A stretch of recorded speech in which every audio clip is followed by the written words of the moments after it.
అమ్మా న్యూస్ చెప్పిందే జరిగింది. 10 రోజుల క్రితం జోగులాంబ గద్వాల జిల్లా ZP chairperson Saritha Tirupathaiah party మారిపోతున్నట్లు ముందే చెప్పాము. అనుకున్నట్లుగానే ఈ నెల 18న కాంగ్రెస్ పార్టీలో చేరనున్నారు సరిత తిరుపతయ్య. కర్ణాటక ఎన్నికల తర్వాత కాంగ్రెస్ పార్టీలోకి చేరికలు పర్వం కొనసాగుతుంది. మొన్న పొంగులేటి, ఈ నెల 20న జూపల్లి కృష్ణారావు కాంగ్రెస్ పార్టీ కండువా కప్పుకోనున్నారు. తాజాగా జోగులాంబ గద్వాల జిల్లా ZP chairman Saritha Tirupataiah BRS పార్టీకి గుడ్ బై చెప్పి హస్తం పార్టీలో చేరనున్నారు.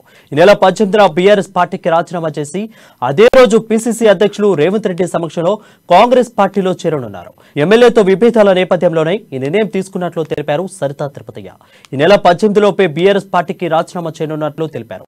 కానీ జడ్పీ చైర్పర్సన్ పదవికి మాత్రం ఎప్పుడు రాజీనామా చేస్తారనే విషయంపై స్పష్టత ఇవ్వలేదు.